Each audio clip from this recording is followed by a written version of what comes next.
worst eclipse. Blood sugar, killer, I didn't down. You the trigger, killer. I own the stone by the lake of promise that you're Ohio tout le monde, j'espère que vous allez bien. J'ai été très surpris de voir enfin le chemin qui relie tous les Eldiens. Pour les gens qui faisaient des théories sur ce phénomène, Isayama a tout cassé, car on l'avait sous nos yeux, que ça soit dans le manga depuis longtemps, ou l'anime dans la saison 2. Dans la review précédente, je me demandais ce que représentaient les fleurs qu'on voit à côté de Sieg. Bien évidemment, il y a eu des commentaires pour me répondre. Armin est-il le narrateur de l'attaque des titans? Et pourquoi Eren protège Historia? On va voir tout ça ici. Je vous invite à partager la vidéo comme d'habitude et à rejoindre le Discord dédié à SNK. Bienvenue aux fans, allez c'est parti.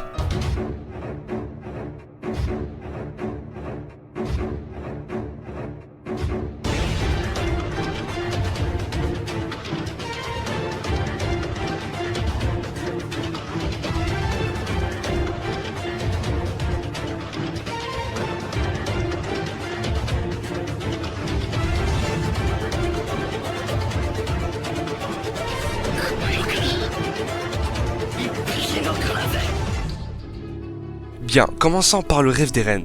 On a les fleurs bleues qui apparaissent en premier, on peut voir des titans, des soldats qui meurent, d'ailleurs certains disent que ça serait Armin, Jean, Levi, Mikasa, Sasha et Connie. Mais on ne peut pas savoir, je dis pas que c'est vrai, attention. Bref, et le moment où Carla se fait manger d'eux-mêmes. Donc de là, on peut conclure qu'il voyait dans le futur, car sa mère est morte, et les fleurs qu'on voit au début sont les mêmes qu'on aperçoit quand Hannes meurt, et surtout quand il y a du sang après. C'est exactement la même scène. De plus dans le manga, Eren rêve de Mikasa, qui lui dit « à plus tard ». Et quand il se réveille, il lui demande si ses cheveux avaient poussé. Peut-on dire qu'Eren voyait Mikasa du futur? Car il se les coupait à présent. Enfin, ses cheveux étaient aussi courts qu'au moment où il s'entraînait. Mais pour ce qu'il portait, c'était la même chose que dans la première page. Alors déjà, pourquoi ce grand changement entre l'anime et le manga? Dans les deux cas, on peut dire qu'Eren a vu dans le futur. Mais après, on le voit pleurer.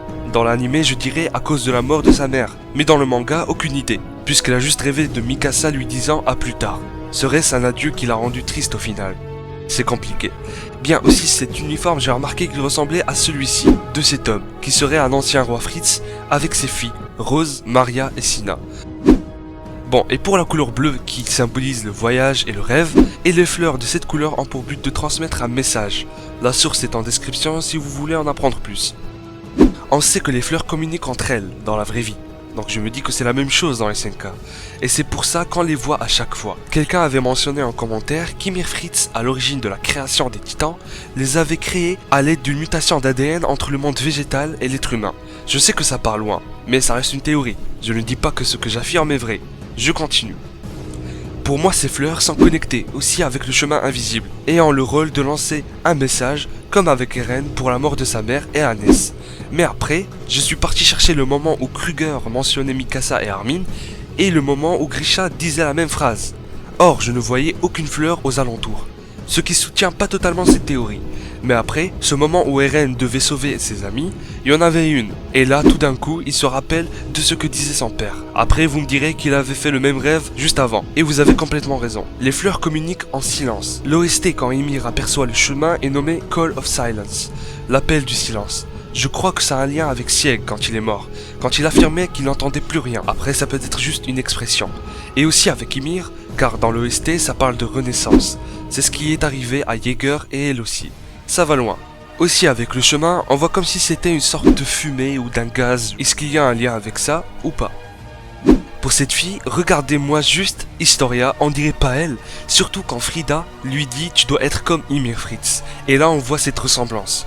Je dis pas que c'est Historia, mais ça peut être soit Ymir Fritz qui soutient l'idée de Sieg et c'est pour ça qu'elle l'a aidé, soit la fille qui a été transformée en titan juste avant. Si ce n'est pas elle, on peut dire que ce monstre est venu de la terre comme une plante. Si vous avez quelques arguments qui soutiendront ou contrediront ces théories, l'espace commentaire est pour vous. Numéro 1, pensez-vous que ces fleurs ont un rôle dans l'attaque des titans? Ah et oui, la fille peut être également l'ancien bestial, voire même Maria, Rose ou Sina. Passons à Armin. On m'a déjà dit d'en parler, j'allais le faire dans tous les cas, mais je me précipite un peu. Au début de l'attaque des titans, on entend clairement la voix d'Armin, mais en plus grand, ce qui amènerait à dire qu'il survivra et qu'il racontera l'histoire. Le titre étant « À toi qui vis 2000 ans plus tard ». On le voit aussi dans le chapitre 88, en train d'écrire ce que raconte Eren. Un petit indice aussi.